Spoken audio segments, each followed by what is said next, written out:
Welcome to the Executive Functioning for Parents and Kids YouTube channel. So while I'm waiting for my bunny to think I'm gone, I am going to do a quick video on time blindness. So time blindness is pretty common in people with ADHD. I think it's common in people with autism as well. But basically it just means that we don't really have a good gauge of time. So things that, some people can go, oh, that was about an hour, or that was about 2 hours. But when we think sometimes we'll think, oh, a project's going to take 5 minutes. We're out there. It feels like 5-10 minutes, but in the overall scheme of things, we come inside and our partner's like, hey, you were gone for a really long time. What were you doing? And you're like, that wasn't 5 minutes. Okay. You might have a concept that it did take longer than 5 minutes, but you're just not really sure how much. And the same thing can go in the opposite direction as well. Like we can feel like that 1 hour thing that we really didn't want to do took like 5 hours.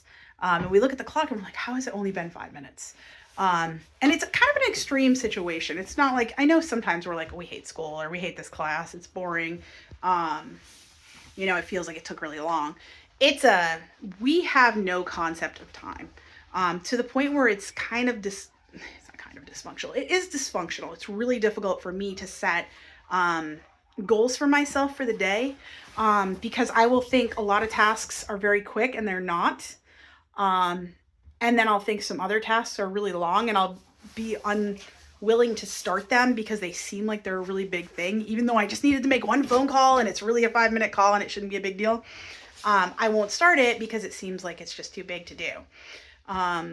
So it is quite dysfunctional. I have to keep an eye on the time during sessions.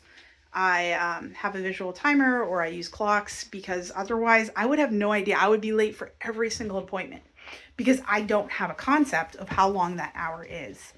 And sometimes that time goes really fast and sometimes it goes slow, and it doesn't always have to do with how much I'm enjoying it or not. Sometimes it can just be like that day, my time is really skewed. Like I just have no concept. I think enjoyment does kind of factor into some of this stuff. Like if I really enjoy a task and I'm hyper fixated on it, I tend to get lost in it. Like it's like time is not passing. It feels like everything's all slowed down, and I could be there forever and just be like, I'm in my happy zone. Like versus, yeah. And it can cause a lot of anxiety as well because you worry about being late. You have to do a lot of pre-planning to make sure you're not late because you've probably been yelled at throughout your life for being late or for saying something was going to be really quick and it wasn't. And overall, it's just, it is very difficult and it's kind of frustrating thing to have. One of the ways we get around that is using visual timers. So if we worked outdoors, we would have the sun as visual timer. So we know that sun's going down. I had a task I actually had to do a few months ago, and I was trying to get it done before it got dark. And that sun going down was my visual timer that whole day. And actually, I kind of ignored the visual timer for a good part of the day because, of course, when we're looking at the sun, we're not really like thinking about how it's going down every second. But like by the end of the evening, I was like in a rush. I was like, oh crap, I'm in late. I need to finish this. It's almost like dark time. I won't be able to work after it's dark. I need this done by tomorrow. So that provided a visual timer for me. But a lot of times we can set up visual timers for ourselves. There's devices they sell. We can use like the sand timers that you flip upside down. You can use a kitchen timer. There's lots of options. There's so many options on our phones. That's how I get everywhere. And we can also plan backwards. So we can start looking at, okay, I need to be at the airport at 12. So it takes me an hour to drive there. I need to be there an hour early. So like we work our way backwards to kind of plan out our day. The one thing I've really had a hard time with is setting realistic goals for my time. So I try to set goals for each day. And a lot of times I will set myself 4 or 5 or 6 goals that I think are all going to take 5 minutes. And I have no concept of how long some of these things take. Because again, no concept of time. And if I'm enjoying myself, I think tasks take 5 minutes.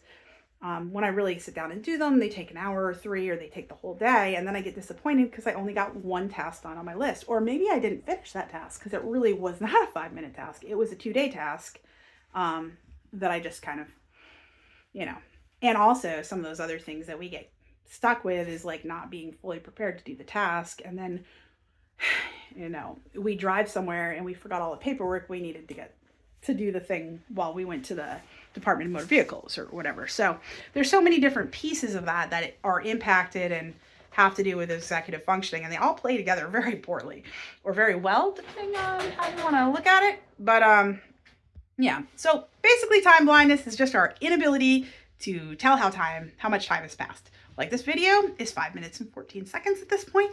Did not think it was that long. So I'm out. Have a good day. Take care. Learn more about executive functioning on happyhoneysuckle.org/blog.